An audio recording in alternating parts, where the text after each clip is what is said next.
Right, I've had a couple of requests from my last little short video to explain some of the things I was talking about on there. And what I've got here is my driving wheel set from my LNER A3 Pacific in 5-inch gauge.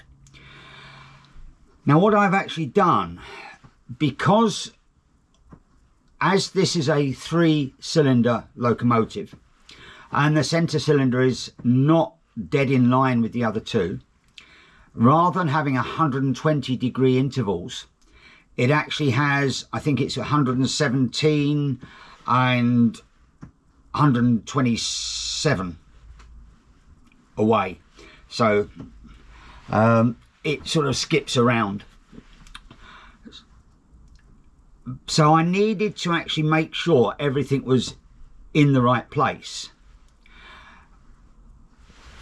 Therefore, on the axles, if I can turn this round and pick this up, as you see on the axle here, there's a keyway there, and there is a keyway with a key in at the other end. Now these are machined so they are a tight push fit in the bore of the wheels. It's not a press fit as such. And the way I did it was that the axles were put on the mill using a dividing head and set up at the relevant settings to machine each end. And so they're approximately 120 degrees apart, so it would be 120, 240, 360, but it's not quite. And I did all the axles the same. The central axle, which you see here, is obviously a crank axle. And the way this was done is that the central axle was in one piece, and I milled the keyways at each end and in the centre. The webs were then slotted to take keys, so they fitted over keys in the axle, which then held the crank pin, which is getting a bit rusty here, in the right orientation. Say 120 odd degrees, or 243 or something like that. I can't remember exactly, it was a long time ago now. Then these were all silver soldered up, and the main axle then machined off. So that was that piece. To get the keyways in the wheels, I made up a jig.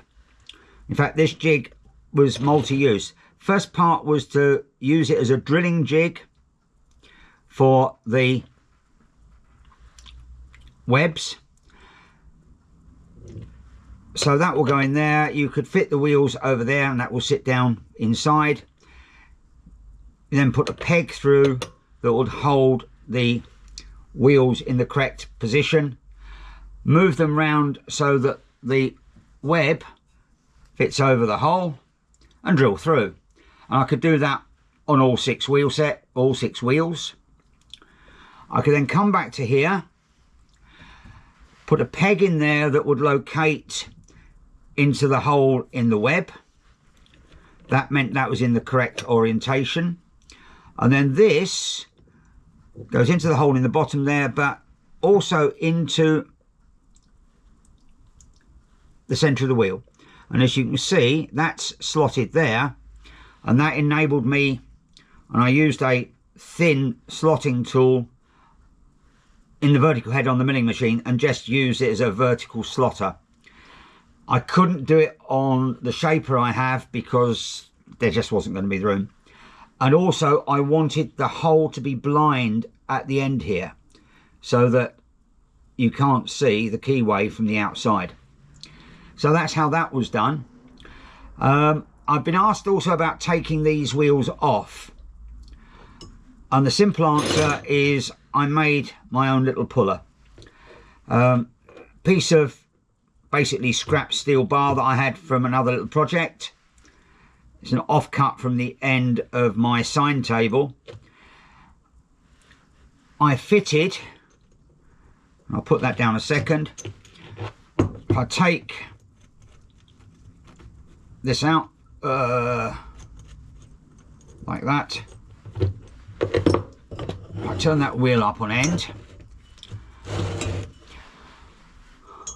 I fitted a couple of 6mm bolts in, worked out how close in I could get them. I then measured across from the centre of that bolt to the centre of the bolt the other side. In this case it worked out at 40mm, giving a little bit of wriggle room. Not a lot, just a little bit. Half that 20mm. So I marked up the block at giving a lot of strength on the end there. I drilled a 7mm hole there, 6.9mm there, 7mm there. In fact, I think these were 6.9s. So I've got a drop-in fit for a 6mm bolt with some wriggle room on it. 6.9 is tapping size for 8mm, so I've tapped through at 8mm. I've then taken, and if I put this down and pick this up, I've then taken this over to the lathe and I've turned a little centre in there. That makes sure I locate it in the centre of the wheel, but the weight is actually taken on the flat section there at the end. And then that will then fit like so.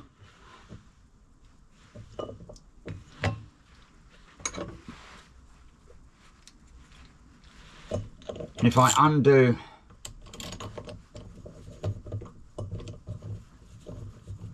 that, so it's just sitting out, I can move that forward, and you know when it's sitting there because it sits in the middle. That one's down there, and if I can find where I've just dropped the other screw, which I can't offhand, the other screw drops in that side, nut and bolt underneath it, which just holds it in place. That goes nice and tightly then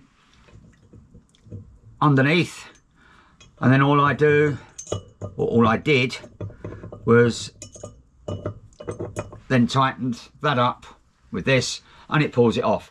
As I said, these are a push fit, they're not a press fit, and the plan is that I'll put them back, I'll strip them off, clean them all up. I've got some retaining compound, and I'll clean it up very thoroughly, and then I'll put the retaining compound in there, push them back on, and they will push on using the tailstock on the lathe. So I'll put a centre in one end, bring the tailstock up, I'll put a special centre I'm going to make up, otherwise I'll just use something like a, I don't know, an inch AF socket, put the tailstock on there, squeeze it up with that, and it will just push it on, and then it will be sealed in place with the retaining compound. And that's basically how it goes. And this one needs to be pulled off, that one will need to come off as well, and that one is already off, both sides. I've made a new key for that side, which I didn't have, and as you can see here, I managed to get my apprentice, my nearly 10-year-old son, actually milled that down for me with a bit of help and encouragement. So that's it. That's what I used. I hope it's useful to some people, and see me on another visit to Dad's shed. Bye for now.